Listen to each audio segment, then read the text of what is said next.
opened up by 7 lengths off the turn to Hidden Stash, who swings wide in third. Here comes Essential Quality now, taking aim once again at Highly Motivated, who still has the lead coming into the final furlong of the Toyota Bluegrass. Highly Motivated with the advantage. Essential Quality is still driving at him from the outside past the 16th pole. Highly Motivated, Essential Quality, what a finish! The champ remains unbeaten. Essential Quality.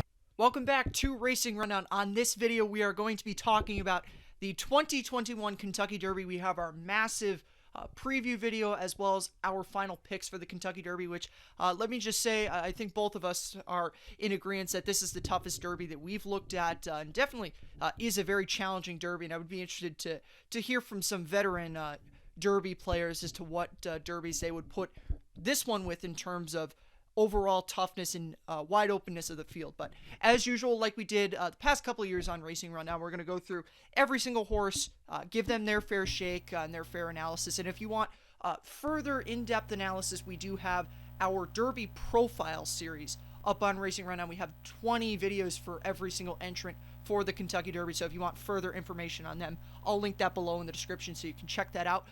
Gonna run through the post positions of this, and then before we start the analysis, we're going to give our winners and losers of the post draw, which happened today, April 27th. So the horses in order of 1 to 20 is Known Agenda, Like the King, Brooklyn Strong, Keep Me in Mind, Sainthood, Besos, Mandaloun, Medina Spirit, Hot Rod Charlie, Midnight Bourbon, Dynamic One, Helium, Hidden Stash, Essential Quality, Rock Your World, King Fury, Highly Motivated, Superstock, Soup and Sandwich, and Burbonic.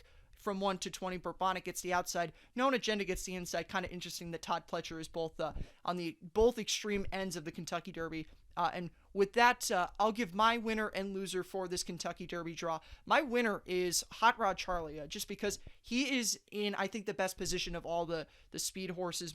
The majority of the horses that we expect to be at least pressers at the very minimum are outside of him. Horses like Midnight Bourbon, Rock Your World, and even horses like Highly Motivated and Soup and Sandwich. Highly Motivated, there's some questions about whether or not he's actually going to send, but he's outside. Hot Rod Charlie, as we've seen from his prep races, doesn't have to send, even though he does have speed. So he's my winner for the post draw. My loser is Highly Motivated, purely because he is wedged in between. Most of the speed drew inside of him, and Soup and Sandwich is on the outside of him. So that's my winner, my loser. I'm not factoring in a Derby winner never coming from post 17 into my pick of Highly Motivated for being the loser. I just want to specify that as well.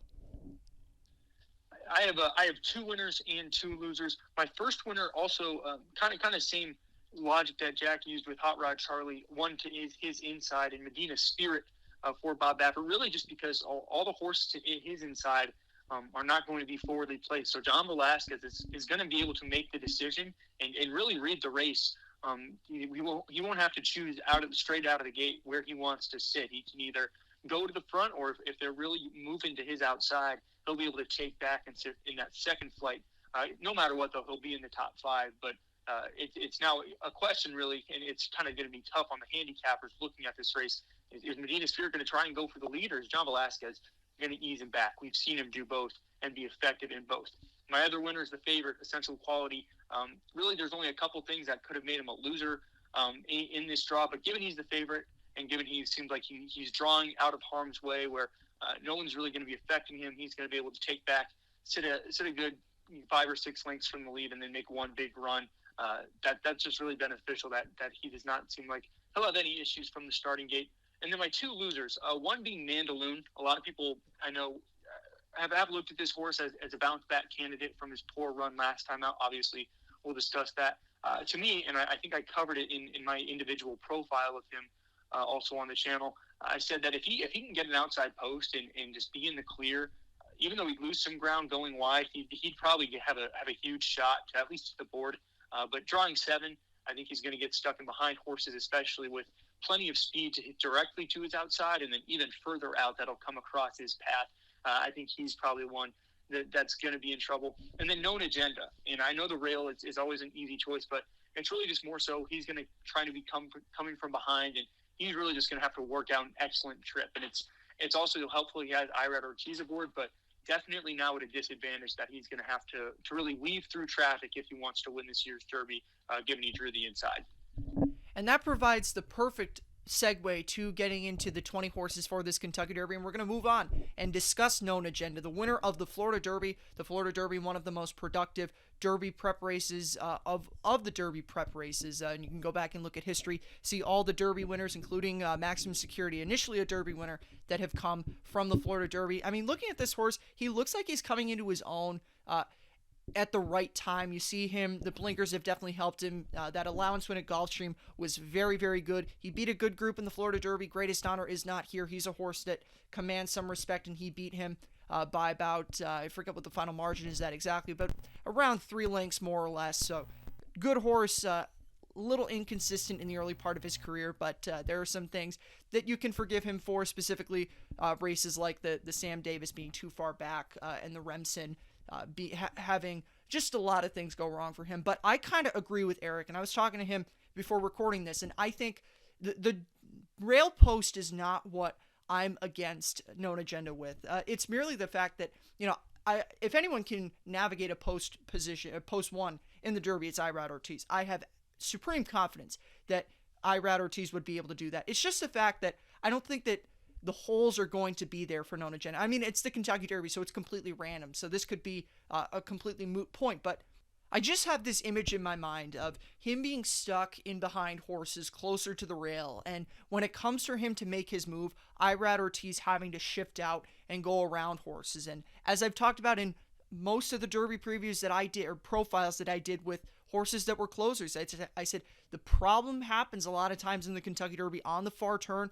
Horses get shut off. Horses have to go extremely wide, and I don't think that's going to be to Known Agenda's benefit if he has to shift out multiple paths, go around horses, and be like probably 4 or 5 wide coming off the turn in the Kentucky Derby. So that's a reason why I'm going to be against him in the Kentucky Derby, just because I don't think the one post is going to give him the best position, not because I think horses are going to drop on top of him, but because I think when it comes time to make his move, he's just going to have too much ground to make up. And like I mentioned, we're talking about the winners and losers from the draw. It's pretty much the same logic. It's just, can he work out the trip? Because, I mean, if you follow our content regularly, you know 90% of my handicapping is what kind of trip can the horse get, and I just don't really see it working out for him. He's a really talented individual, though. We saw that down in Florida. That Florida Derby was absolutely a breakthrough performance, and who knows, maybe he'll be able to really just be able to carve through horses and work out the dream trip along the rail, or weave in and out, whatever may be. That's, of course, something we can't really dictate until the race actually happens, but it's really hard to have confidence in him, especially in such a wide open race, and especially given some of the other quality competitors that are going to be facing him. So not necessarily a complete toss for me. Maybe he'll come on and get through all that traffic and be able to pick up a place or a show spot, or complete a superfect or something like that, but not a win contender for me in this year's Derby. And now we're going to move on to the number 2 horse, Like the King. This horse for me is pretty clear cut. I don't believe that Like the King is going to get the surface in the Kentucky Derby. It's cool to see Wesley Ward, one of the country's most dominant turf trainers, especially with younger horses, getting a Derby starter. But, looking at Like the King, his career arc has been pretty much all grass. He does have a run on the dirt, but that was in a race that came off the turf at Keeneland back in October, and you look at some of his races before that, he's been running a Turfway, and Turfway horses, while they have run good races in the Kentucky Derby going back, obviously Animal Kingdom the winner, and then 2012 went the day well, finished 4th, so not a complete deal breaker coming from the Jeff Ruby for Like the King, but it's just the fact that I don't really respect the Jeff Ruby field too much, and at the end of the day, the runs on dirt are just not there for me to go with Like the King in this race. For me, it's not so much the surface for Like the King; it's just the pure talent. I mean, if you followed the Derby trail to any standard, you knew that Jeff Ruby was going to be the weakest heading into the final preps, the 100-point preps, and coming out of it, analyzing all of them, 100% the weakest. Both quality of the field, speed figures, final time, the surface obviously puts him at a disadvantage. I don't think the dirt's going to be a problem. He's bred for the dirt. It's not like his 2 races on the dirt were necessarily bad. It's just He was beaten on the day in both spots. So he certainly isn't off on surface for me. It's just the pure talent of him doesn't really seem like he has it. Now, go back to his race 2 ago in the John Batackley Memorial, a 10-point prep race leading in to the Jeff Ruby. He had some trouble down the stretch, so I wouldn't use that as a race against him. And I think if we're going to look for a big positive from him, he's coming off his best career race by far from a speed figure and visual standpoint. And he has a very versatile running style. He can be forwardly placed, or last time out we saw him come from off the pace as well. So whatever happens at the break, he can come from behind, or if he breaks on top and wants to be up in the early fray, he can do that too. But overall, I think on talent, he's certainly overmatched in this spot. And moving on to the number 3 horse, Brooklyn Strong, a horse who was a surprise entrant to the Kentucky Derby, got in because of the very large amounts of defections. But this is a horse who does not deserve to get the slight that I've seen him getting. A lot of people were upset about Brooklyn Strong getting into the Kentucky Derby because of the scratches of all these horses. But I would say that that's a little bit unfounded, because this is a horse who, looking at his 2-year-old campaign, was running some really big races against New York bred company, and then jumped up to open company and ran the best race of his career in the Remsen Stakes. That's a really, really good race. You may look at it as kind of the aberration of his career, but, I'm going to break it down for the positives of it. That was a 1 mile and an eighth. He won on that day going in a final time of 1 minute 50.60 seconds. So very good time on that day. He ran faster than Malathot, who is the Kentucky Oaks favorite, who went 1:52 and change in her run in the Demoiselle. So 2 seconds faster than the Kentucky Oaks favorite. And he beat Known Agenda, so if you like Known Agenda a lot, then that definitely flatters the form of Brooklyn Strong. And he's also coming out of the Wood Memorial, which was a race where he had a lot of trouble going into the final part of that race. He was stuck on the rail, got slammed a little bit, and I think that he was definitely going to be a bounce-back candidate if he had run in a race that was not the Kentucky Derby, maybe the Preakness or something else. But now that he's in the Preakness, now that he's in the Derby, I think that does bode well for him in the Kentucky Derby, the fact that he's second back off the layoff. Now, talent is the question, but I think that this is a horse that absolutely deserves his chance here, and I don't think he is without a chance. Liked the Remsen a lot. The Remsen is kind of carrying the respect that I have for him going into the Derby, but, that's not necessarily a bad thing, because he did have some good runs before that.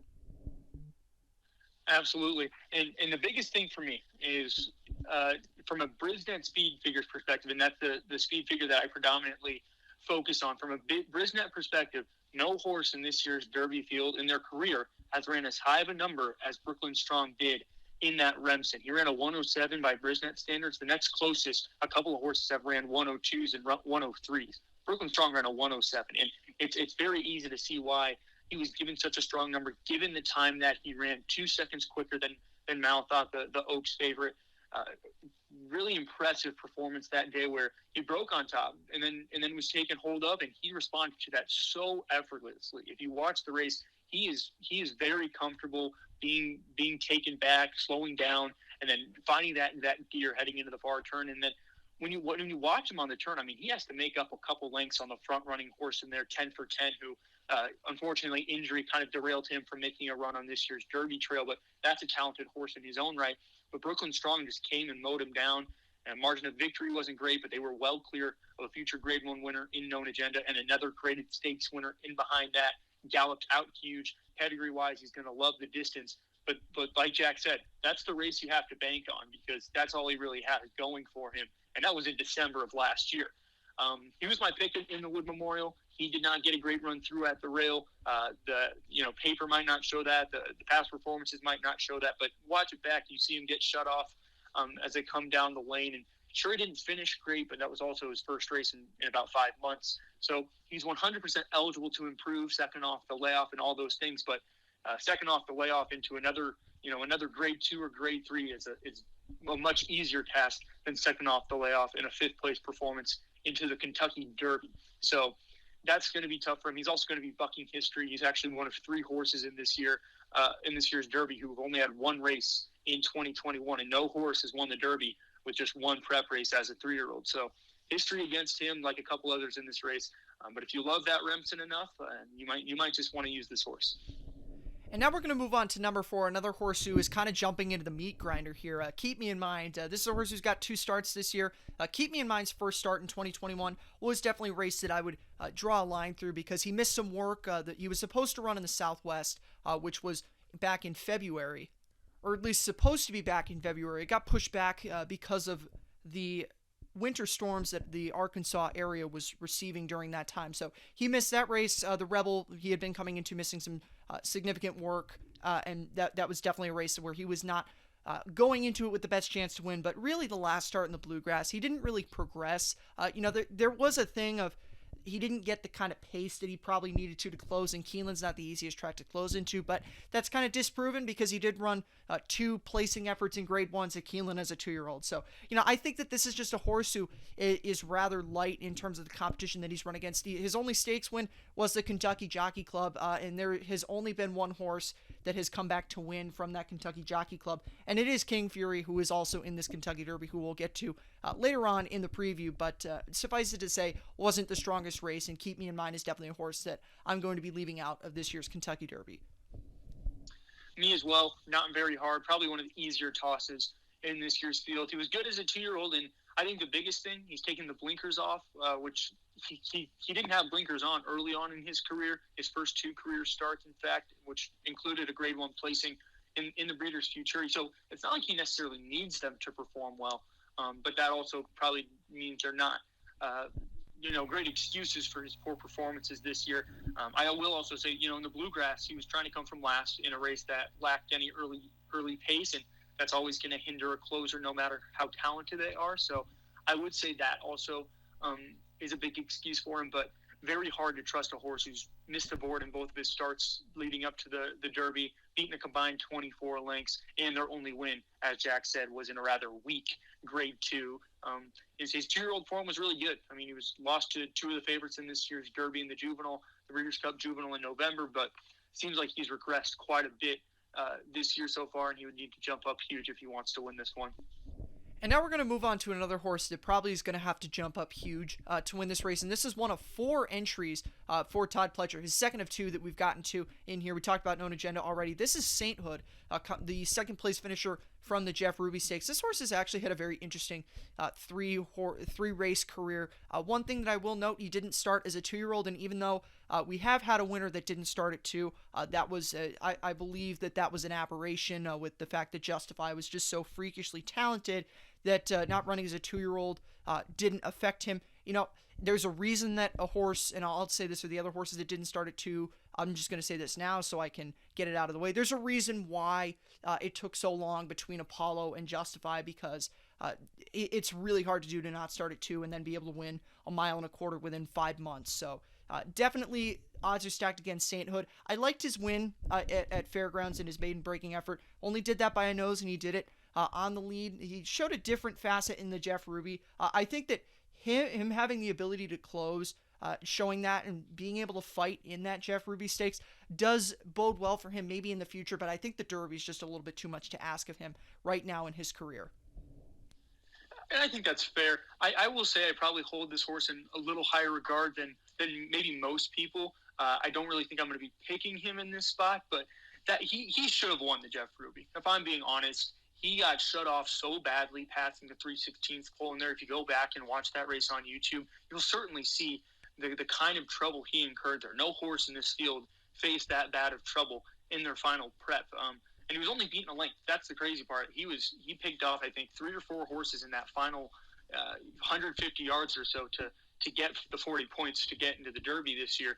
And that was really impressive to me. Now, to be fair, beating the likes of a hockey dad and a hard ride guy are not as impressive as beating, that's certainly a whole different ballgame than facing an Essential Quality or a Rock Your World, Hot Rod Charlie type of horse. But the quality was there. The talent was there, given it was his first start against winners and graded stake company coming off of a maiden win. And Jack mentioned it, showing that new element where he had to close into horses rather than go all the way on the lead like he did in his maiden score. That was impressive. Now, does he need to improve? Absolutely. But can he run a fine race in here and work a good trip? I think he got an excellent post. I didn't mention him as a winner from the draw, but he certainly drew a very favorable post given the first 4 horses in this race will also all be dropping out. He'll probably be, 6th or 7th or 8th, 4 or 5 lengths from the lead, but he's going to be in excellent position. Once again, talent-wise, don't know if he's up there, but certainly not a horse I envision finishing last in this year's Derby.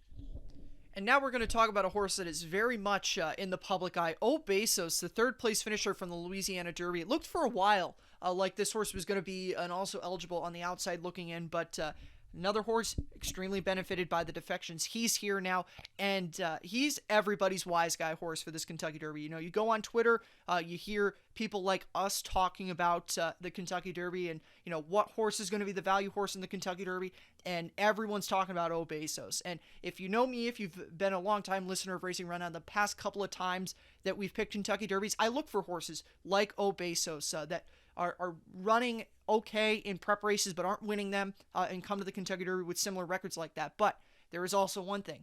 Whenever there's a horse that's the public's wise guy horse, or a lot of people are talking about this horse, I automatically jump off of him. And that's the reason why I'm not going to be using Besos here. Because if he was the horse that no one was looking at, then I could be persuaded by the past performances to look at him and say, yeah, this horse has a chance to run good. But the odds are not going to be there for him, at least for what I'm looking for. I'm looking for a massive long shot with my underneath wagers, which I will be giving out my underneath wagers once again for this year's Kentucky Derby. I look for that. Besos is not going to fit the bill for me there. So I don't, and I also don't think he's a win candidate. So 2 reasons that I would look at him, not looking at him for a win candidate, and he's out in my book as my underneath horse. So I'm going to take a pass on Besos here. And I think that's fair. Once again, probably a little higher on this horse than Jack is, but not really a win contender for me. And I really just think the Louisiana Derby was a tough race. That was a very good field, one of the toughest final preps for sure. And for Besos especially, if you go back to that race in the Risen Star, that was his second to last race. He was much more forwardly placed in that spot, and he really didn't show a closing kick. He was very flat throughout the race, and he just kind of defaulted to 4th, given the tiring horses in front of him. You're just picking them off late. Louisiana Derby, he was visibly making up ground and, ran a career best race. That being said, he's going to now be having to pass. I don't think he'll be, last in the Derby, but 17th or 18th, somewhere far back, and he's going to have to navigate through all those horses. And I don't think the pace is probably going to be on the quicker side, but I don't know if it'll be enough to benefit him. Also, it is really important to recognize the Derby more than any other race is experience of the jockeys, because Marcelino Pedrosa, a great rider in the Kentucky and Indiana circuits, but he's never ridden in a 20-horse race. He has not had to experience the Derby, the bumping around and trying to work out a trip, especially on a horse like a closer. It's very easy to ride in your first Derby on a horse that's like Mario Gutierrez did, I should say, back in 2012, where he was able to really tuck in from an outside post and then just kind of go around the outside. Besos, Marcelino Pedrosa is going to have to navigate through 17 horses in front of him and might be coming too late. So I just don't really see the trip working out for him. While the Louisiana Derby was impressive, he was never beating Hot Rod Charlie, that's for sure. But maybe he'll be able to pick up those pieces and snag some late money, but not a horse for me. I also do think while that Louisiana Derby kick was impressive and it was going a mile and 3/16, he has a sprinter pedigree, and his best races have been sprinting, other than the Louisiana Derby. So I really don't even know if the distance is really in his wheelhouse. And now we're going to move on to the number 7 horse in this race, Mandaloun, one of 2 in this race for trainer Brad Cox and for Juddmonte Farm, representing the late Prince Khalid Abdullah. And looking at this horse, coming into the Louisiana Derby, he looked really, really good on paper. And he ran a very off race in the Louisiana Derby, and probably one of the most perplexing final preps of any of these horses in this Kentucky Derby. It just does not make sense that Mandaloun didn't run up to the Mandaloun that he had been in both the Lecomte and the Risen Star Stakes. Looking at the other race that he lost this year, the Lecomte, he only lost that by a length and a head. He was a head away from being second behind Proxy in the Lecomte Stakes, and he won the Risen Star Stakes. The numbers came back really, really good for the Risen Star Stakes. I'm not a big speed figure person, as longtime listeners of the show can attest for, but I will acknowledge that if you are someone who likes to use those metrics, then those numbers do look very nice on Mandaloun. And even though I kind of dropped him after the Louisiana Derby, I don't think the Louisiana Derby was as bad as I initially thought it was. Obviously, it's not great, but As Eric mentioned in his preview, and I'm going to steal a line from him that he's probably going to use. It wasn't the distance. You see Into Mischief, and in the past we would say Into Mischief immediately out, but that dynamic has been thrown away thanks to Authentic last year. But the distance wasn't the problem with Mandaloun last time in the Louisiana Derby, which is why the race is so perplexing. Because there's not something that in my mind I can point to and say that this is what cost him the race. It wasn't the distance, and that's why I think a lot of people are saying this is a bounce-back horse. And I think that's absolutely a valid point to bring up. He's not going to be my horse just because I can't formulate a reason why he lost the Louisiana Derby, and when I can't find out why a horse lost, I'm less likely to pick that horse to win their next race. But he is good. The races before this, LeCompte was good, even though he didn't win. The Risen Star was good. The Risen Star was very good, and I should say. And his 2 runs as a 2-year-old were also nice wins. So he's a good horse coming into this race. Absolutely. That Risen Star figure certainly going to be a big draw to other people, but as big of a positive as that is, we can't find Brad Cox, the trainer, can't find an excuse for Mandaloun.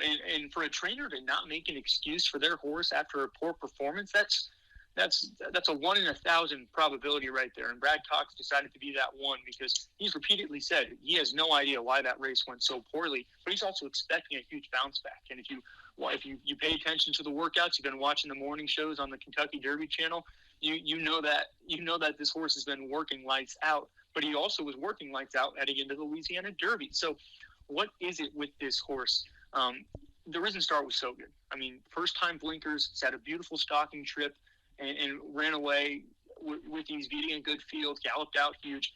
Louisiana Derby, there was nothing. But if he can revert back to that Risen Star, he'll be right there. Also has Churchill Downs experience, which is huge, given he won an allowance race last November. We're a pretty salty group, I might add, in that race on that Stars of Tomorrow card. So he clearly has the talent, and the distance definitely won't be an issue with that dam side stamina influence. There's just loads of it there. And physically, he's a huge, huge horse. I know he's won sprinting before, but he's a 2-turn horse, no doubt about it. I did say, he was a loser in the post position draw, and I still hold that belief because I don't know how great of a trip he's going to be able to work out. He seems like a candidate who could easily get bumped around in the early going or get caught behind horses, because that's one thing. He's taken dirt before in his 1-turn races, his sprint races, but in his 3 starts in 2021, he's been able to sit outside of runners and sit a good stalking trip. So unless Laurent Giroux can somehow get him out of the kickback and take him wide on the turns, I wouldn't have a problem with him being wide, but I have a problem with him taking a ton of kickback, and I think that's probably my biggest deterrent to him. But he's a nice horse. And now we're going to move on to number 8 in this Kentucky Derby. Bob Baffert's representative, Medina Spirit, the winner of the Bob Lewis earlier this year. A couple of second-place finishes behind good individual performances by the winners, and his previous 2 starts following the Bob Lewis, the Santa Anita Derby behind Rock Your World, and the San Felipe behind Life is Good. Unfortunately, Life is Good is not here, so we can't talk about how good Life is Good was, but that was a race where, the San Felipe, I'm surprised still that Medina Spirit was able to finish second in that, just because of the trip that he got in that race. I don't want to get into conspiracy theories from that, but it was definitely a very odd trip, to say the least. But Santa Anita Derby, he was a heavy favorite there, and he didn't. I don't think there's a reason that you could say that he didn't win the race, other than he just wasn't as good as Rock Your World. Yeah, Rock Your World sat pretty easy trip, but Medina Spirit, with how well bet he was, Medina Spirit should have been running by Rock Your World rather easily in that, winning the Santa Anita Derby, especially being that he has been beaten twice by Life is Good. So that leads me to question his overall talent. The one problem is that he did beat one of the favorites for this race in Hot Rod Charlie. I think Hot Rod Charlie is probably going to be the third choice in this race in the Bob Lewis, and that is the really perplexing race with him, because he has that one really good race. Everything else about him screams more Spirit.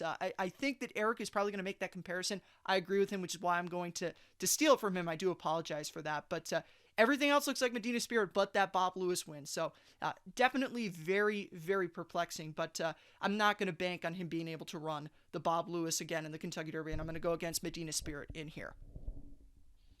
Well, with Medina Spirit, in that Bob Lewis, his best race, what was the one thing that he did in that race that he has not done in his past 2 runs that have been so disappointing, and even his loss in the Sham?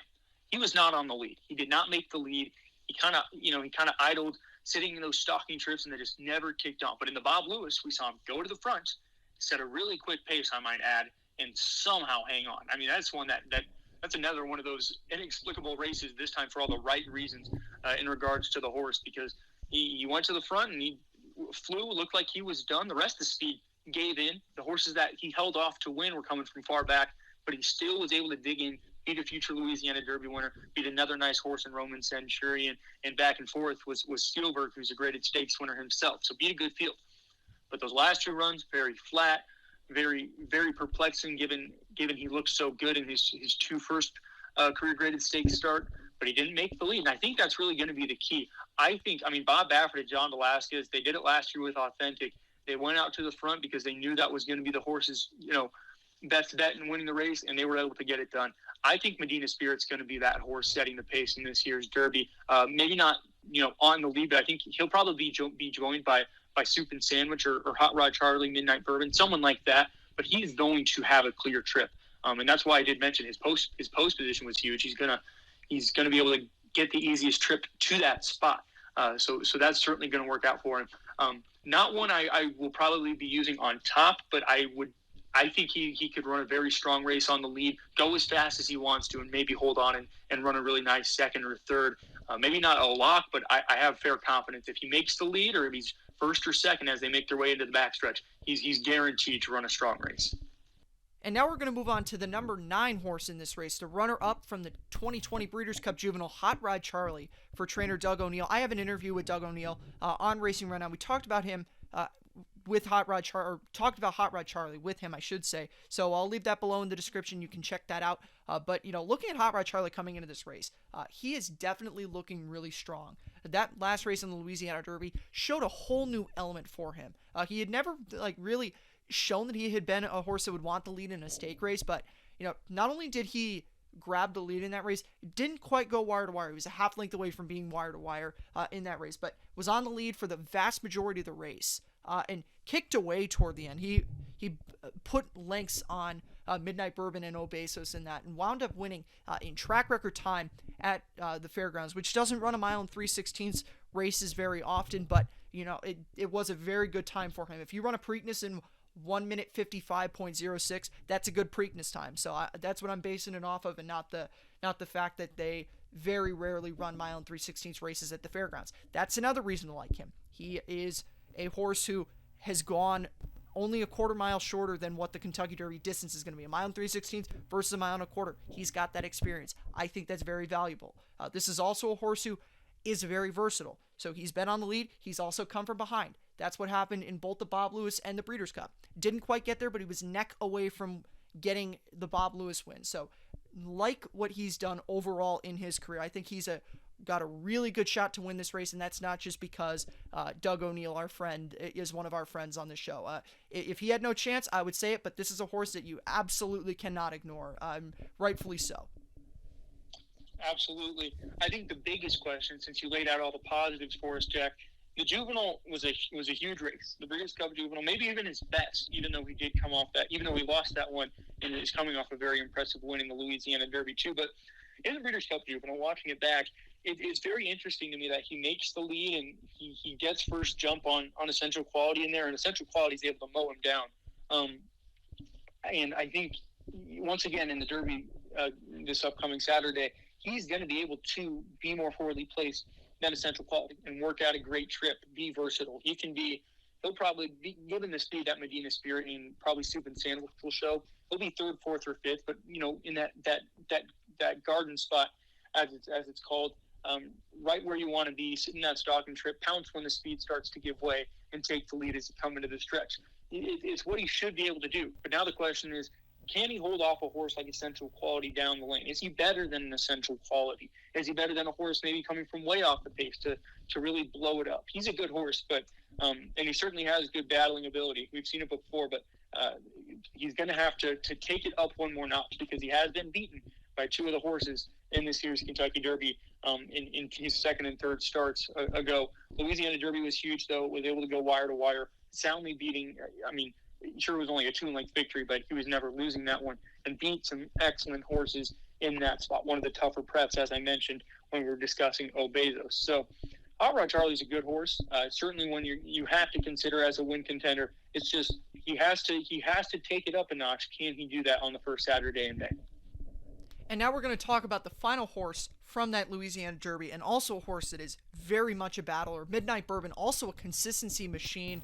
There's a lot of good things to say about Midnight Bourbon. Also, has a graded stakes placing effort at Churchill Downs. He was second in last year's Iroquois Stakes. So a lot of positives about Midnight Bourbon coming into this race. Coming off of a very good second in the Louisiana Derby. His win in the Lecomte, we've already talked about that. He beat Mandaloun, who, we've already talked about on his best day how good Mandaloun is, and in one of his better races, that was a very good race by Mandaloun. Midnight Bourbon was able to beat him. Now, the one thing you could say about that is that was going a mile and a 16th, and this is going to be going longer. And the thing that Eric talked about in his preview with Midnight Bourbon, and is absolutely correct on, is that he has a tendency to not want to pass horses, and that's something that's very concerning for me with a horse that is going to be going into the Kentucky Derby. But the other thing is that he doesn't want to let horses pass him. He's a very weird horse because, there are instances where he's not going to win a race, but he's also not going to run up the track in a race. So, you can definitely look at this horse as a horse to use underneath. I think that he's going to be a little bit overlooked in here, and the price could be there for an underneath shot with him. The one thing that I am going to steer away from him because of is he is going to be on the lead, and I tend to like horses that are coming from out of it. So, but there are some very, very positive things to say about Midnight Bourbon. He's a good horse, very consistent. I like consistency. I like horses that have success over the surface that they're running at, and that's what Midnight Bourbon has. I also like battlers, but not a big fan of him being a lead horse, and for that reason, I'm going to look to other horses for my underneath wagers. And in my individual profile of this horse, also on the channel, I did mention he's a hard trier for sure, but he runs a very flat race every time. You look at the running lines; he'll set up position in second, and then he'll finish second or third. He doesn't like to pass horses. He doesn't like to be passed either. But he's just very much a grinded out type. In the closing, the kick isn't there at the end of the race. And a lot of the comments you'll see is out finished or weakened or second best. Those all appear in his past performances. So that's why I don't really like him. It's a horse that in the regional preps, he's going to be excellent. He's of course going to be able to earn as many points as he wants because of that. But come Derby time, that's where you're going to get exposed when you're facing the toughest of the tough in the country. So for me, Midnight Bourbon is a horse I know a lot of people are high on, especially to use underneath. I've seen some people even want to use him on top. But for me, I'm going to be fading away, go the other way, and look against him in the Derby. And now we're going to move on to number 11, the third horse of 4 for trainer Todd Pletcher. And this is Dynamic One, a horse who, going back to his second most recent start, not the Wood Memorial, but before that, was a nice winner of a maiden race at Aqueduct. But before that was rather inconsistent, spinning his wheels. I really liked his maiden victory coming out of that Aqueduct maiden. I almost picked him in the Wood Memorial. I didn't, just because I didn't trust the inconsistency before that. But he ran a huge race in the Wood Memorial, at least visually. But you look at it, time was not good. Numbers did not come good in terms of the figures. Again, not a big figure person, but when they make sense, which in this case, given the time of the race, they certainly do. Dynamic One doesn't look like he's in the best position coming in here. Also a sentimental horse because he is a runner for the Phipps stable. So if you're old-time racing fans and remember some of the great horses that they've had, it's nice to see one that's going to be wearing those silks in the Derby. But at the end of the day, he just looks like he's going to be coming into this race with a big mountain to climb. I don't like the fact that he lost to Burbonic in the Wood Memorial. And, when he's losing to Burbonic, I'm going to very quickly toss Burbonic. I'm not going to be using Dynamic One just because even though the one win was nice, that's his only win. And, he didn't run bad in his first start against non-winners, but the Wood Memorial left a lot to be desired, to say the least. Definitely, and I think even though that win was nice, you have to also factor he only beat 4 other horses. Speed figure came back light. The time was ridiculously slow, and I know Aqueduct plays weird, but goodness gracious, that time is atrocious. And it's just, and then you go into the Wood Memorial, fine race, but he got beat by Burbonic. It was 73-1, and had everything go his way. And the only race you can really use as a quality start for him is his maiden win, and his maiden win wasn't that impressive. So, in all honesty, as much as Keepmeinmind was a toss for me earlier, this horse is on similar footing for me. At least through my eyes. I know there are people. I think there's even some well-respected handicappers out there that are picking him or using him underneath. I just don't see it with this one. And now we're going to move on to number 12, Helium, the winner of the Tampa Bay Derby. And probably a fun fact about him, he's probably going to be the highest priced undefeated horse ever in the history of the Kentucky Derby. This horse has won 3 races, but I talked about him in my preview. I'm going to summarize what I said.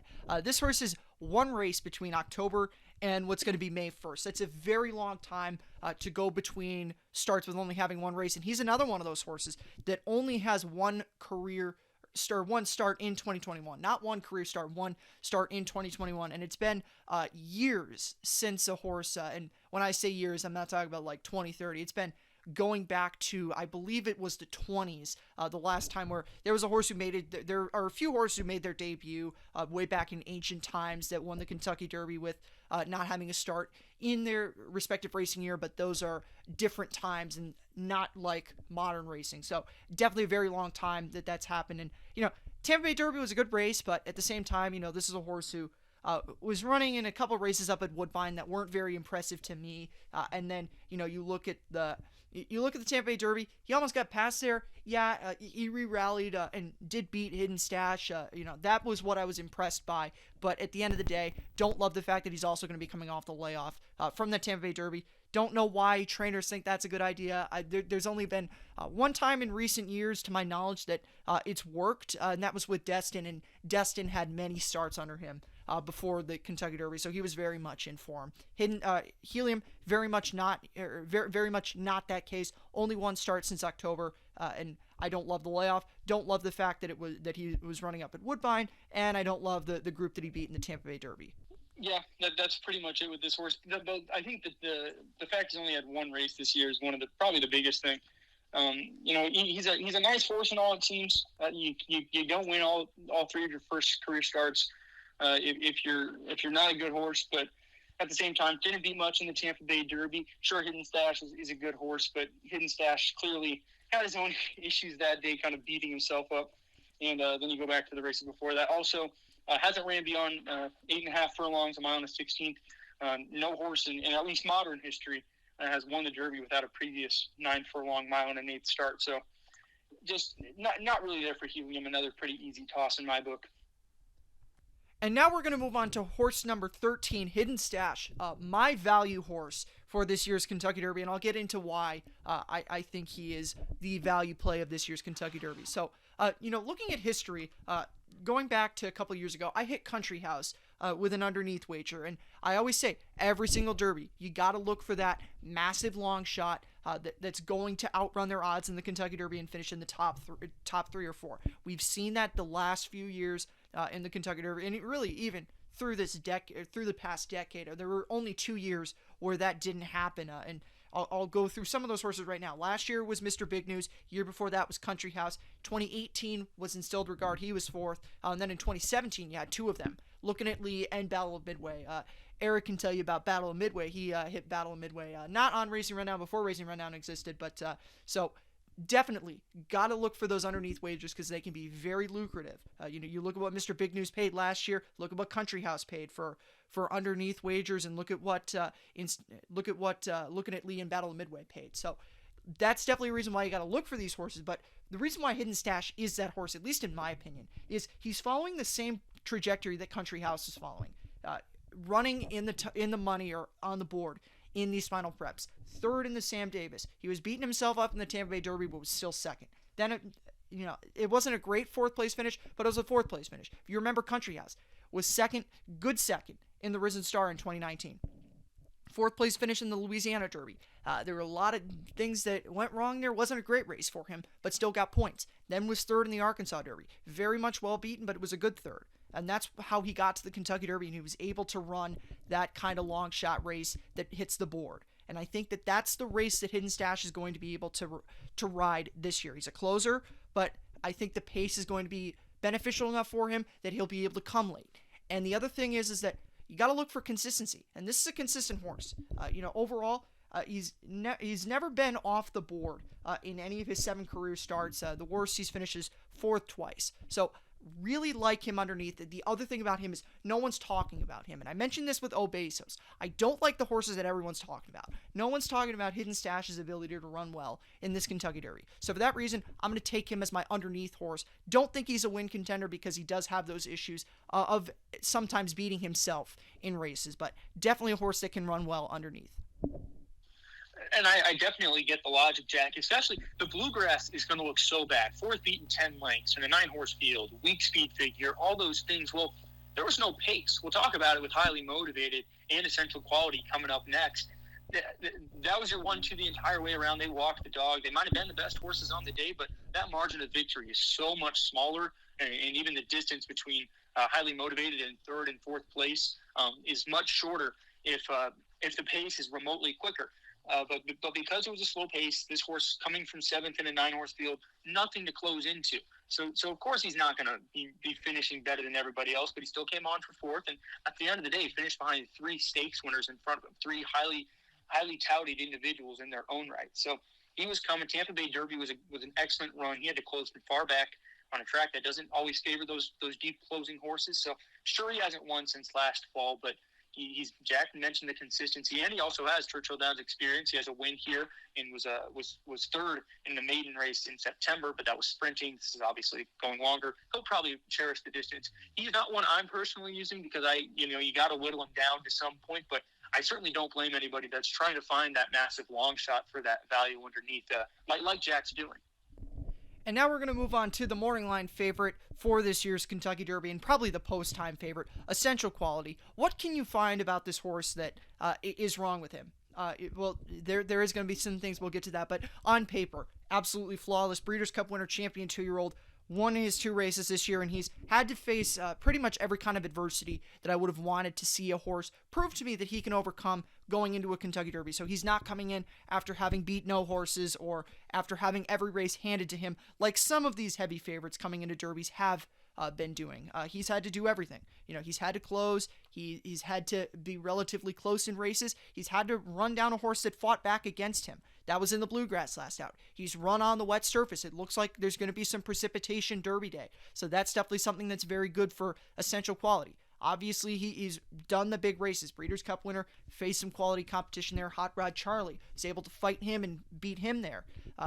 The problem that some people, notably Eric has mentioned this a lot, is that there was a visual regression between the Bluegrass and the Southwest. Now, I tend to look more of that as a positive, is that he answered the question of can he battle a horse there? And you can look at that with 2 separate ways. He battled Highly Motivated, and you could say he was tested for the first time having to run down a horse that had everything his own way. Highly Motivated, exactly that. Everything went Highly Motivated's way. Essential Quality had to run him down. He still was able to. So you could look at it as that. You could look at it also as he regressed from the Southwest visually. So does that mean that he peaked at 2? I don't think he peaked at 2. Absolutely not. He's still a very good horse. But, you could look at it as that is a reason to pick him, or not pick him in this Kentucky Derby. But, I'm not saying that I'm going to pick him, but really think that he's coming to the Kentucky Derby in his own, and I like to think of the Bluegrass more as a positive than a negative. And I don't really know if the Bluegrass is so much a negative, but it was his worst career race. You can't deny that, and it's very hard to love a horse when they're coming off their worst career race. I'm going to be honest. If this horse wins the Bluegrass by a length and a half, by 2, I think he's a lock for me. But because of that, the only one by a neck, when I know Highly Motivated was absolutely handed the race, had every chance to blow him out of the water given how the race set up. But Essential Quality was within a half length of him the entire time, right? Essential Quality should have ran by him at the quarter pole in my eyes, but he still got the job done, still was able to win it, and he's still a very good horse. I think, I mean, it's a 20-horse race for sure, and there's so much that can happen, but I would be truly, truly shocked if this horse did not at least run top 3 or 4. There's no doubt in my mind he's going to run a good race. Just, is it going to be enough to win? He's going to be needing to come from further back. Is he going to be able to pick off those horses? I also think we're at a point in time where we've seen so many favorites since really the Derby points system was brought to the table. So many favorites have won or run super well or not disappointed, that's for sure. I know Tiz the Law last year, he still ran a fine second. So I think that's also lingeringly, in such a wide open Derby, it feels like it'd be very easy to go against the favorite. Well, I mean, he also is the goods. He's undefeated. He's done so much right. His win in the Southwest was so good. He's beaten so many of these horses before in the Breeders' Futurity and the Breeders' Cup Juvenile last year. What does it mean? He beat one of the probably the toughest prep field, in my opinion, in the Bluegrass, but he also only did it by a neck. So those are all the things you have to weigh with this horse. So many positives, and those few negatives are those enough to knock him off of, to knock yourself off of him. Me, I don't really know yet. I think he's a good horse. Certainly one I'm confident is going to run a huge race. Would be very dumb, in my opinion. I'm going to put it bluntly, very dumb to leave him out of any top threes, because I think he'll easily ruin any trifectas or exactas you try to play. And now we're going to move on to the number 15 horse, the winner of the Santa Anita Derby, Rock Your World. And this is a horse that I've been very perplexed by ever since he won the Santa Anita Derby. You look at him, John Sadler talked about this horse. He started his first couple of times on grass. And John Sadler talked about his desire to get him some experience before he eventually put him on the dirt, and getting away from some of those Bob Baffert superstars like Life is Good, who is not here. We've already mentioned that. And definitely did work out for him. He is undefeated. He's coming into this Kentucky Derby with those 2 wins before that Santa Anita Derby. And then the Santa Anita Derby, which looks really good on paper. Did it wire to wire. Did it in a good time, too. That was not a bad time for him at all, and the early fractions were pretty fast. But the thing that I don't like about it is that was a very weak Santa Anita Derby field. Medina Spirit, I'm not his biggest fan, and Dream Shake is a horse that I think has left a lot to be desired. And I think Defunded down, Defunded not necessarily bad, but 5 through 9, the Santa Anita Derby field does not have a lot of good horses in it. So I think that is lingering in the back of my mind. I also don't love that Rock Your World is on the outside of some of the other speed, like Medina Spirit, Hot Rod Charlie, and Midnight Bourbon, and he also does have, even further out of him, Highly Motivated and Soup and Sandwich. So he's a horse that I also don't think that the price is going to be there enough for me to. I think he's going to get played too much. So I'm going to be against Rock Your World in this Kentucky Derby. But that Santa Anita Derby win was a really nice win for him. I can't discount that from him at all. Absolutely. He's undefeated. He falls in that same kind of essential quality boat where, yeah, he's undefeated, but there are certain things that are not perfect about him. Mainly for me, it's always been the who he beat in the Santa Anita Derby, Medina Spirit. I gave him some love, but I also mentioned Medina Spirit probably didn't get the trip he really wanted, and because of that, was at a disadvantage. While Rock Your World was able to go out and do what he wanted on the lead. Now, I do know also he set those quick fractions and blew them away, but he didn't beat much in the process. He would not be able to set those fractions and be able to beat some of the horses in this spot that would be coming from behind in a race like that. So that's concerning. Also, he's not going to be on the lead in the Derby. John Sadler's, he's kept. Every trainer with a horse that's going to show good early speed in the Derby has kind of held the cards close to their chest, but there have been indications who's really going to the lead and who's not. And it seems like Rock Your World's going to take back. He's going to have Soup and Sandwich from the outside, certainly trying to cross over his front and take the lead from him. And then he's going to be held out wide by the likes of Medina Spirit and Midnight Bourbon and Hot Rod Charlie all forming that line. So he's either going to need to absolutely gun it, or he's going to need to take back. And he'll either be 4 or 5 deep, or he's going to be taking dirt. And those are 2 things he's never done in a race. Not saying that's going to beat him, but from a trip standpoint, he's not going to get the best one. That's for sure. Can he overcome it on talent? Maybe, but that's something we absolutely do need to see. So those are my 2 things. I don't know how great of a trip he can work out. I didn't love who he beat in the Santa Anita Derby, but every horse in this Derby is going to have negatives, so that certainly is not the end-all, be-all for me, at least in regards to Rock Your World. And now we're going to move on to number 16, a horse that Eric and I, talking between each other, were hoping that this horse was going to find his way into the Kentucky Derby, just because he does add a really nice dynamic to this Kentucky Derby, especially coming out of that Lexington win. But the big problem with this horse, and why I personally am against him in here, is just his consistency. Because yes, the Lexington was a really good race last time, but this is a horse who has been very inconsistent in his career. Lexington was really good. Breeders' Cup was really not good. I didn't love the Breeders' Cup entirely, but I don't think it's something that you can completely toss him out on, just because he was running a very, very quick turnaround between the Street Sense and that Breeders' Cup. And Kenny McPeek's not afraid to take shots, which is why he's coming into this race out of a mile and a 16th race with King Fury. The other thing about this, and I forgot to mention this with Helium, which is another reason why I'm against Helium, is There has not been a horse since Charismatic to win the Kentucky Derby coming out of a mile and a 16th as their final prep. Don't love that at all.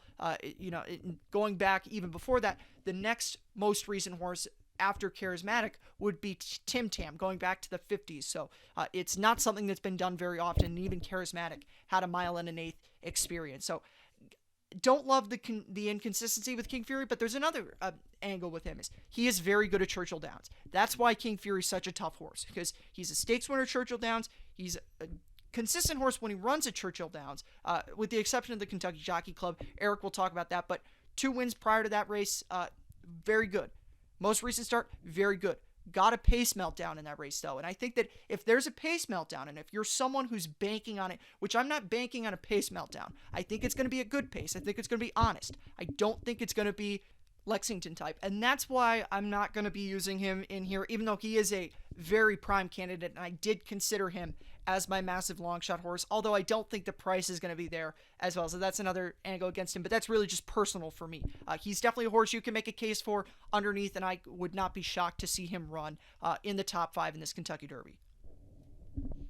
Yeah, I think, Jack's mentioned Hidden Stash as his kind of bombs away closing type. I'm not saying King Fury is that horse for me yet, because I'm still kind of making up my mind as we go through these horses, but I think he has an excellent chance to come motoring late. That Lexington run was so good, beat some good horses, but like all of these horses, they have those little knocks against him. In the Lexington, he had every chance in the world to win because the pace just absolutely tore itself up. They all knocked each other out and set up excellently for a closer. Also going a mile and a 16th. It's the only distance he's ran in his career. The only horse in the race to have consistently ran at the same distance in every single one of their races. That being said, he should get the mile and a quarter with ease based off that pedigree and his physical build.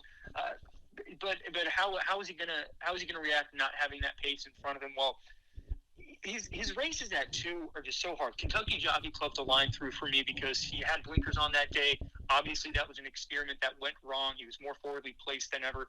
Didn't really go well for him. Street Sense win in October of last year. That was a huge win. Actually beat Superstock, who turns out is actually a pretty decent racehorse. He won the Arkansas Derby. Still yet to get to him, but that's a good horse right there. He beat him. Breeders' Cup Juvenile, I've watched it back a couple times trying to see what it was, and it really just seemed like he was sitting in that same pocket, or I should say that same place in the race where Hot Rod Charlie and Essential Quality were, the 1-2 finishers from the Breeders' Cup Juvenile. Same exact spot.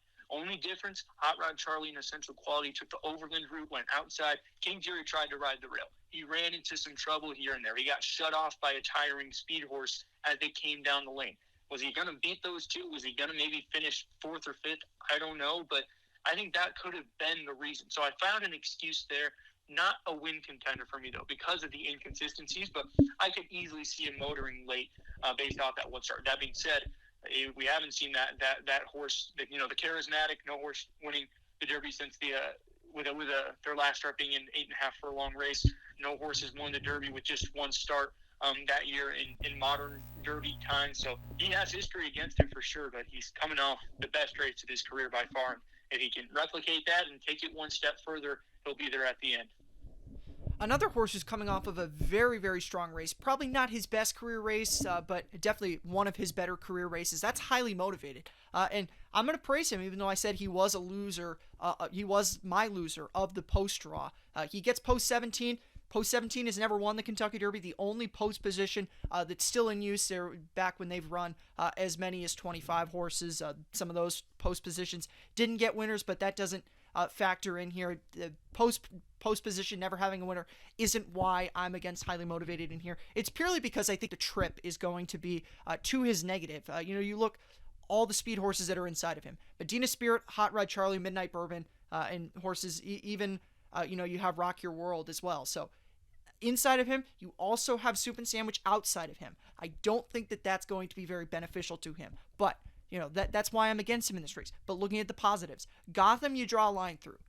He didn't have a good start in there, ran 3rd, a lot better than that. 2 wins at 2, nice wins, including the Nyquist. That was a very, very good win for him. Bluegrass looked like he was going to open up at points in that race. It looked like he had to jump on Essential Quality. It took Essential Quality's class to get by Highly Motivated in there. So definitely a lot of good things to say about him. I just don't like the trip, and that's why I'm going to be against him. But if we're picking based on last races, it would be hard to not put Highly Motivated in the top 5 purely based on that last run because it was spectacular. Spectacular indeed, but once again, little caveat, he got away with that super easy lead. Of course, he was going to at least hit the board with the pace he was able to set out there. Also, his first 2-turn race, though, and I think for me, the biggest knock on him is the distance, because I don't know if he can get it. Pedigree-wise, it's obviously not there. Physically, maybe a little more so, as in he could get it, but even then, I'm just really skeptical on it. And, if he'd been able to set that pace last time out or come from off the pace in that spot and finish like he did, then I'd be a little bit more optimistic about his ability to stay at the 1.25 miles. But because he was just kind of handed the race and able to walk him around there, definitely not the greatest thing. That being said, once again, going back to speed figures, this is the only horse by Brisnet standards to ever have 3 triple-digit numbers in their career, and that's his last 3 starts. The Gotham 2 starts ago where he was 3rd. Was an excellent race from him, given he broke poorly, ran into some trouble. He was finishing late, and at the end of the day, Wayburn's going to be a horse who's going to be competitive in graded stakes for the rest of the year, and Crowded Trade was 3rd in the Wood Memorial. So the form held up from that race very well, and then, of course, he has his wins going for him. So distance for me is the biggest thing. I don't necessarily have a problem with him coming from off the pace and the trip he'll get. I think he'll be a little bit okay in that regard. But I just don't really know how well he's going to stay at the 1.25 miles. And now we're going to move on to number 18. We talked about Superstock a little bit earlier. Turns out that this horse is actually a threat in the Kentucky Derby. And, going back at it, the Arkansas Derby provided a real kind of wake-up call about this horse. That this horse is actually rather consistent in his career. You go back and look at first start didn't go well for him, but since that, never been off the board. And I can always forgive a horse, especially for a trainer like Steve Asmussen. Not a slight on Steve Asmussen, but just sometimes they're not always ready first out. Can definitely forgive that with Superstock. You look at some of his races since then. He broke his maiden in a stake race down at Lone Star. Good second place finish in his first career start down at Lone Star. And then you look at the horses he's been running behind. Iroquois was 3rd in the stake race, 3rd in the Breeders' Futurity behind Essential Quality, and at the time, Keepmeinmind was a real racehorse. Lost to King Fury in the Street Sense. Wasn't able to make the Kentucky Jockey Club, but probably would have been a real factor there. 4th place finish in the Rebel, that was a race that Concert Tour had handed to him. He could have run a lot better if Caddo River had been sent to the lead in that. Probably would have been 3rd or even 2nd in that Rebel Stakes. He closed really nice there. And then obviously Caddo River was sent, ran up Concert Tour, softened him up, and he was able to pick up the pieces in the Arkansas Derby. So he's another horse that probably will take some good money, but he's a horse that if you're looking for on consistency and on talent, one of the better horses to use underneath, he is definitely one that you can't overlook just because, he's been consistent in his career, and he is coming out of a nice win against some horses that, they're not bad. Concert Tour is not bad. Caddo River's not bad either. I'm not the biggest fan of either of those two, but they are stakes winners, so that's definitely something that you have to take into account. He did beat a couple of stakes winners then, and then also Get Her Number, who's a Grade 1 winner. So good horses that he beat in the Arkansas Derby, good back class, and good consistency for him. So he's definitely a horse I'm giving some strong consideration to. And I think this was a very talented horse. The Arkansas Derby, who he beat, I'm not as impressed with just how he did it, because it was by far his best career race, no doubting that, from all speed figure times, all the metrics. It was his best career performance, but just the way he did it, the way he took back in that spot and was able to settle down really nicely and just come on late to win that was very impressive to me. And he finished very nicely. He'll be able to get the distance with that pedigree of his. It was very well done. He needs to step it up, obviously. He absolutely does, because, he's lost to Essential Quality before in the Breeders' Futurity, and Keepmeinmind being beaten almost 5 lengths in there, but he's also a better horse than he was last fall. It's obviously very concerning that he was losing all those races, not always able to get the job done, but and I think a lot of people, that Rebel was a race where he shouldn't have been 40 to 1 for one. And I know he only ran 4th, but he had to close into that slow pace, but he was finishing off, which was a good sense. He was going to be finishing in the Arkansas Derby 2nd off the layoff, which he did just fine.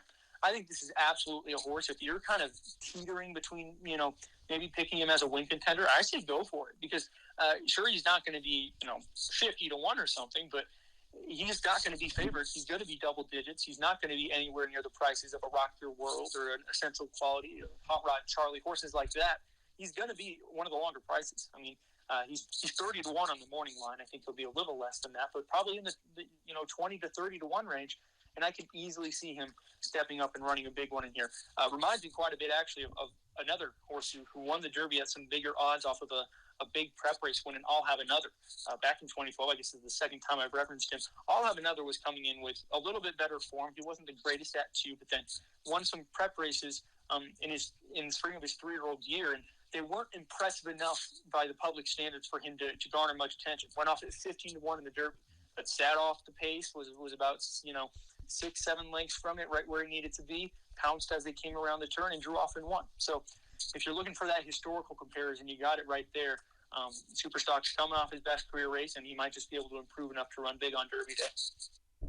And now we're going to move on to number 19, Soup and Sandwich, a horse who's coming out of a good second-place finish in the Florida Derby. And there's a lot of things to further dig into that specific run in the Florida Derby. But, he was 12 to 1 in there. The betting public definitely did not respect him as much as the both of us on this program did. I picked him to run well underneath. I believe Eric did pick him on top because his runs before that were some good runs. He broke his maiden by 7 1/4 lengths at Gulfstream, and then did have a very, very strong allowance win at Tampa, although it was only against 3 horses, so be that as it may. But still, really, really good runs for Soup and Sandwich in his career. And you look, at that second place finish, Known Agenda ran by him, but he was tough to hold on to beat Greatest Honor, and wound up beating Greatest Honor by 3 lengths toward the end of that race. That definitely says a lot of good things about Soup and Sandwich. I really liked him coming out of here, and I did give him some consideration to use underneath. I'm not going to be, but I really did like his form coming into the Kentucky Derby, and he's not a horse that I think you can completely overlook in this race.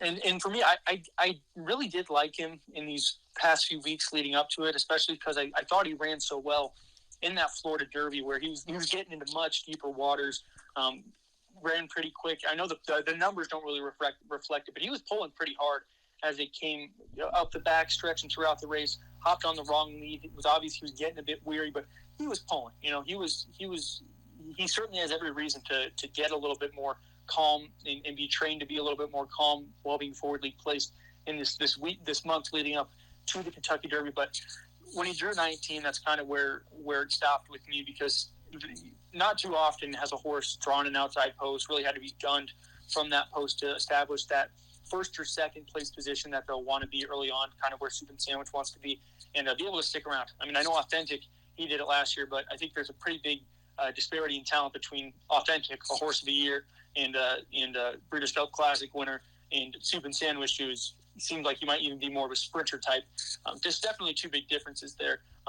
So I think he's unfortunately became a toss for me, because he is a horse who I thought with the right post position, with the right setup, could be one of those, like Jack mentioned, a nice forward hitter. But I just think he's going to have to get a lot of speed out early on, and it's going to cost him as they come into the stretch.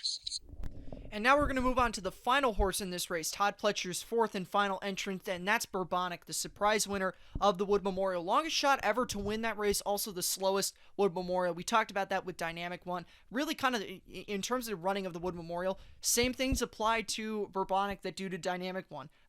Race didn't come back very good. Time was very, very slow, slowest running in the history of the Wood Memorial. Burbonic only won that race by a head, so, looking at it, there's really not much that separates him from Dynamic One. And, he wasn't running good races before the Wood Memorial. There was a reason why he was 72 to 1. He's going to be a very, very high price on the Derby board. If you like the Wood Memorial a lot, and I don't know too many people that do, but if you really like it, the price is going to be there. You could throw something down on that. But, the Wood Memorial does this a lot. It produces long shot horses. Trojan Nation is one. I've referenced the 2016 Derby a few times, and it's been referenced on this show a couple of times before that. But he feels like Trojan Nation, and Trojan Nation, if you remember that Derby, did not run very well, and I don't really see Burbonic running very well either.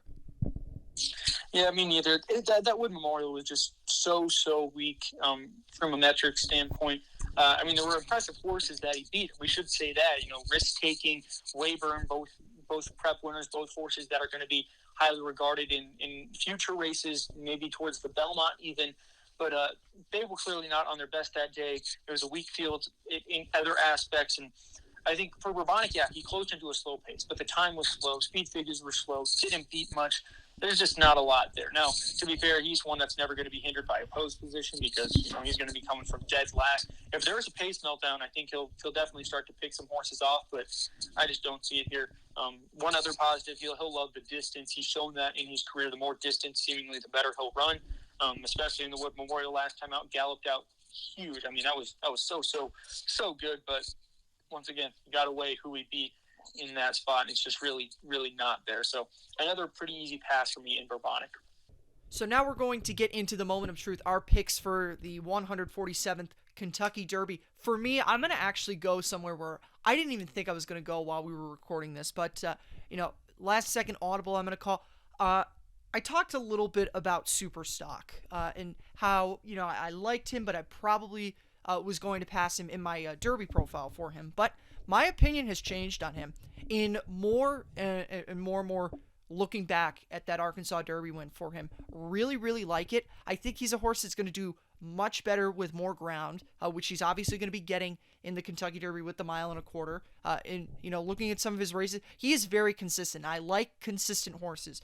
The only bad race he's run since his debut was the Rebel. And the Rebel, there are definitely tons of excuses for him. So, going to go with a bit of a long shot here and throw Superstock on top in this Kentucky Derby for my number one pick. For second, both of us have said this and made this pretty clear. Can't leave Essential Quality out. Gonna go with him for second. It's a little bit of a gamble because he did lose very handily to Essential Quality in the Breeders' Futurity. But, I think that I was able to justify to myself a reason why he could do it. And for third, I talked about Hidden Stash, said he was going to be my value horse. He's going to be my third place in this Kentucky Derby. So that's my top three, and for the reasons I already mentioned about Hidden Stash. He's been very consistent, running very similar to Country House, fits that formula, fits the formula of all those long shots of old that are going to be coming into the Kentucky Derby, very high prices, and I think he is going to be a lot higher than he should be. And for me, I don't normally pick the favorites in the Kentucky Derby. In fact, I guess last year was my 14th year watching the Derby, making a pick, and it was the first year I ever picked a favorite. But we're going to do it 2 years in a row. I'm going to go with Essential Quality. From the price alone, I think it's going to be a little bit more favorable than the morning line because not many people I've seen have really, given him much respect as a win contender. They like a lot of other horses. They think he's a viable favorite. I see it, but at the end of the day, I'll be honest and be transparent. I was down to 3 horses as legitimate horses to use in this top position: Hot Rod Charlie, Essential Quality, and Superstock. And I watched all their replays, every single race, dissecting them to the core, probably overanalyzing it all way too much, like we all do with the Derby. And the one consistent theme in the losses for Superstock and for Hot Rod Charlie was that they were losing to good horses, and one horse appeared both times, and his name is Essential Quality. At the end of the day, he's beaten everybody he really can beat, minus a handful of horses, but he's beaten everybody he's faced. And sure, that last race wasn't overly impressive, but he got the job done, and that seems to just be the theme with him. He's always getting the job done, mowing down horses when he needs to, coming from off the pace, can be forwardly placed. He's versatile, all the things that you need for a Derby winner. So he's my pick on top. My long shot that I'd like to use underneath is King Fury. Loved his last start. Came flying late. Just really impressed me. Biggest concern is that he's only had one race this year, but he really seems like he's matured from 2 to 3, and I'm excited to see what he can do on the first Saturday in May. And then to complete a trifecta, I'd use Hot Rod Charlie. Just think he's going to be able to sit a really good trip, a length or two from the lead, and be there at the end. Don't know how much of a kick he'll have. Kind of similar to the Breeders' Cup Juvenile, where he got first run on Essential Quality, but at the end of the day, class prevailed, and Essential Quality was able to mow him down. So that's it for our big Kentucky Derby preview. Thank you for stopping by for this, and thank you for sticking around as long as you have. We will have more stuff coming up for Derby Week, a couple of previews for some of the other grade ones on the undercard. We already have our Kentucky Oaks preview out there. That will be in the description, as well as our interview with our friend, trainer Doug O'Neill of Hot Rod Charlie. And we will be, of course, covering this Kentucky Derby very extensively. Following the race, we will have a post-race breakdown, talk about most of the top horses and their performances in there, as well as checking out our podcast over on our various podcast platforms, Racing Rundown, when we talk about every race on these Friday and Saturday cards at Churchill Downs. So A lot of stuff to look forward to. We will see you next time. Have a good one, and once again, thank you. Concert Tour confronts Caddo River. Caddo River tough to get by. Concert Tour is now taking the lead, and he's a length and a half in front, but Superstock is a fresh challenger in the center of the racetrack. And here comes Superstock outside of Concert Tour. Superstock has taken over the lead. Concert Tour has been defeated. Superstock, Ricardo Santana win the Arkansas Derby!